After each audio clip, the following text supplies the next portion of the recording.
السلام علیکم ورحمۃ اللہ وبرکاتہ۔ جی پیارے بہن بھائیو، آج ہم بات کریں گے دعا کے بارے میں کہ کس طرح ہماری دعا جو ہے اس کو شرف قبولیت حاصل ہو سکتا ہے۔ کون کون سی دعائیں ہیں جو اللہ پاک جلدی قبول کر لیتے ہیں، اور کون کون سے اوقات ہیں جن میں دعا قبول ہونے کے چانسز زیادہ ہوتے ہیں۔ اور یہ سارے جو میں آپ سے جو باتیں کر رہی ہوں یا حدیث کی روشنی میں کر رہی ہوں، تو چلیے ہم احادیث کی طرف چلتے ہیں تاکہ آپ کو ریفرنس بھی نظر آئے کہ مستند احادیث کس کس بک سے لی گئی ہیں اور حدیث کا نمبر کیا ہے۔ میں آپ سے بار بار ریکویسٹ کرتی ہوں کہ تحقیق ضرور کیا کریں، جب کوئی دینی مسئلہ آپ کو پتہ چلے تو اس کی تحقیق ضرور کیا کریں۔ اسی لیے میں حدیثوں کے اسکرین شاٹ ساتھ لگاتی ہوں کہ آپ ریفرنس جو ہے وہ چیک کر سکیں۔ تو چلیے جناب، پہلی حدیث کی طرف چلتے ہیں کہ اللہ کے نبی صلی اللہ علیہ وسلم نے ایک شخص کو دعا کرتے سنا۔ وہ کہہ رہا تھا، اللہم انی اسألک انی اشہد انک انت اللہ لا الہ الا انت الاحد الصمد الذی لم یلد ولم یولد ولم یکن لہ کفوا احد۔ یہ پڑھ کے وہ دعا کر رہا تھا تو آپ صلی اللہ علیہ وسلم نے فرمایا، تو نے اللہ سے اسے اس کے نام سے سوال کیا ہے، اللہ سے اسے اس کے اس نام سے سوال کیا ہے کہ جب اس نام سے اللہ کو سے مانگا جاتا ہے تو وہ عنایت فرماتا ہے، دعا کی جائے تو قبول کرتا ہے۔ یعنی جب آپ کوئی دعا کرنے لگیں تو آپ ساتھ میں یہ والے الفاظ ضرور ادا کر لیں، اس کے بعد دعا کریں تو انشاءاللہ العزیز آپ کی دعا قبول ہوگی۔ یہ چونکہ حدیث ہے، سنن ابو داؤد کی مستند حدیث ہے، تو انشاءاللہ آپ یہ پڑھ کے دعا مانگیں گے تو دعا قبول ہوگی۔ اس کے بعد اللہ کے نبی صلی اللہ علیہ وسلم نے فرمایا کہ تم میں سے کوئی ایسے دعا مت کرے کہ یا اللہ مجھے بخش دے اگر چاہے تو، یا اللہ مجھ پہ رحم فرما اگر چاہے تو۔ جو مانگنا ہے عزیمت اور پختگی سے مانگو، یقین سے مانگنا یعنی چاہیے۔ اللہ کو کوئی مجبور نہیں کر سکتا، تو اللہ سے یہ نہ کہیں کہ اللہ اگر آپ چاہتے ہیں تو مجھے معاف کر دیں، بلکہ اللہ سے کہیں اللہ مجھے معاف کر دیں، اللہ جی مجھے ضرور معاف کر دیں۔ تو اس طرح اللہ سے معافی مانگا کریں یقین کے ساتھ۔ یہ طریقہ کار بھی بتایا گیا ہے۔ اس کے بعد یہ حدیث ہے، سنن ابو داؤد کی حدیث ہے، 524 نمبر ہے اس کا، کہ ایک شخص نے کہا کہ اے اللہ کے رسول، مؤذن ہم سے فضیلت لے جائیں گے، یعنی جو اذان دینے والے لوگ ہیں وہ ہم سے فضیلت لے جائیں گے۔ ظاہری بات ہے ہر بندہ تو اذان نہیں دیتا، تو جو اذان دینے والا ہے ان کا مطلب یہ تھا کہ وہ ہم سے زیادہ ثواب کما لیں گے۔ تو رسول اللہ صلی اللہ علیہ وسلم نے فرمایا، تم بھی ویسے ہی کہا کرو جیسے وہ کہتے ہیں، یعنی اگر مؤذن کہتا ہے اللہ اکبر تو اس کے بعد آپ بھی کہیں اللہ اکبر اللہ اکبر، اس طرح پوری اذان اس کے پیچھے دہرایا کریں۔ یہ حدیث بھی ہے اس میں کہ جو جیسے جیسے مؤذن الفاظ ادا کرے ویسے ویسے الفاظ آپ بھی پیچھے ادا کیا کریں۔ جب تم اس سے فارغ ہو، یعنی جب اذان پوری ہو جائے تو سوال کرو اور دعا مانگو، دیے جاؤ گے۔ یعنی اذان کے بعد سوال کریں اللہ سے، اذان کا جواب دینے کے بعد اللہ سے مانگیں تو انشاءاللہ آپ دیے جائیں گے جو مانگیں گے۔ تو ضرور مانگیں اذان کے بعد دعا، بہت آسان طریقہ ہے، یقین اور پختگی کے ساتھ مانگیے۔ اس کے بعد یہ حدیث ہے جناب، سنن ابو داؤد کی 1495 حدیث نمبر ہے، کہ ایک آدمی نماز پڑھ رہا تھا، اس نے دعا کی، اللہم انی اسألک بان لک الحمد لا الہ الا انت المنان بدیع السماوات والارض یا ذا الجلال والاکرام یا حی یا قیوم۔ اے اللہ میں تجھ سے سوال کرتا ہوں اس لیے کہ تیری ہی تعریف ہے،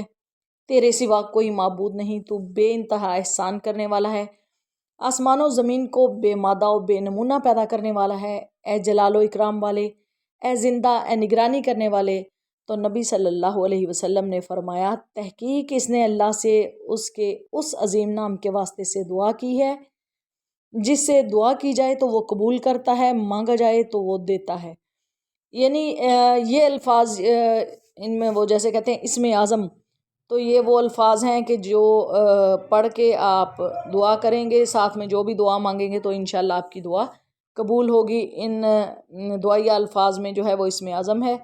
یہ پڑھیے، درود شریف پڑھیے، اللہ سے دعا مانگیے، انشاءاللہ دعا قبول ہوگی۔ پھر یہ حضرت معاذ بن جبل رضی اللہ تعالیٰ عنہ بیان کرتے ہیں کہ نبی اکرم صلی اللہ علیہ وسلم نے فرمایا، جو شخص باوضو ہو کر اللہ کا ذکر کرتے ہوئے سو جائے اور پھر رات کو کسی وقت اس کی آنکھ کھلے اور بستر پہ اپنا پہلو وغیرہ بدلے اور اللہ سے دنیا اور آخرت کی کوئی خیر مانگ لے دنیا اور آخرت کی کوئی بھی بھلائی مانگ لے تو وہ اسے عنایت فرما دے گا۔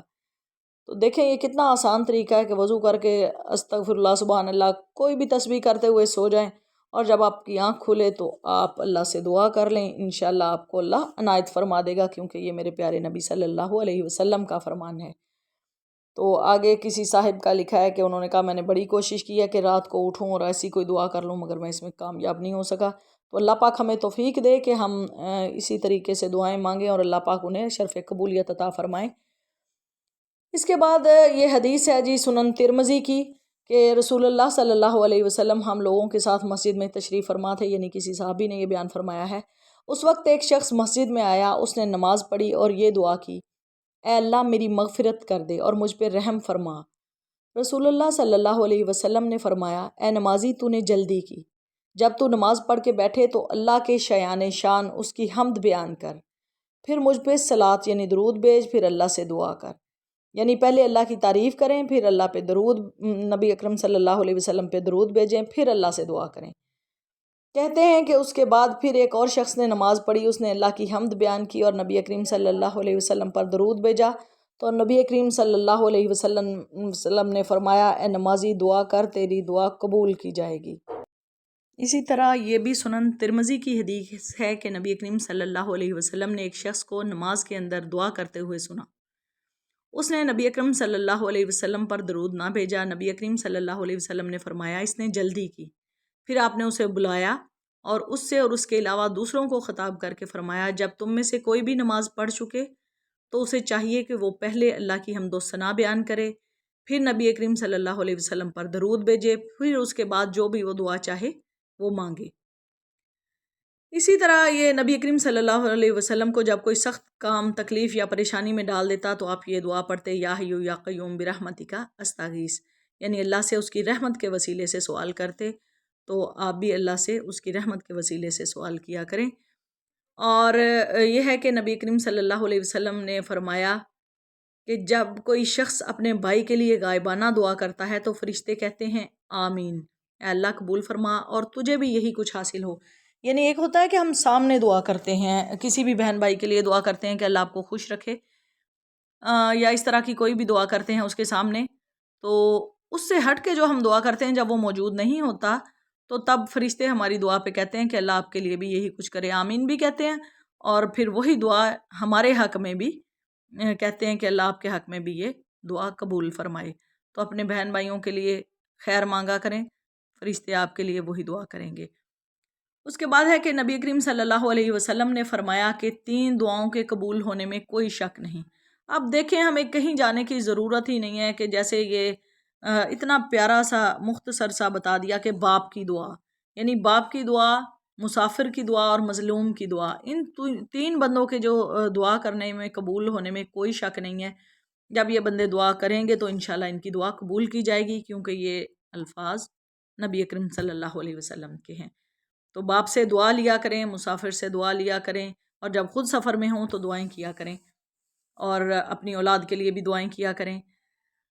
اس کے بعد حدیث ہے کہ اللہ کے نبی صلی اللہ علیہ وسلم جو ہے وہ خود کثرت سے جو دعا کرتے تھے وہ ہوتی تھی، اللہم ربنا آتنا فی الدنیا حسنۃ وفی الآخرۃ حسنۃ وقنا عذاب النار۔ اور بھی کوئی دعا کرتے تو ساتھ یہ دعا بھی ایڈ کر لیتے، تو آپ بھی کثرت سے یہ دعا کیا کریں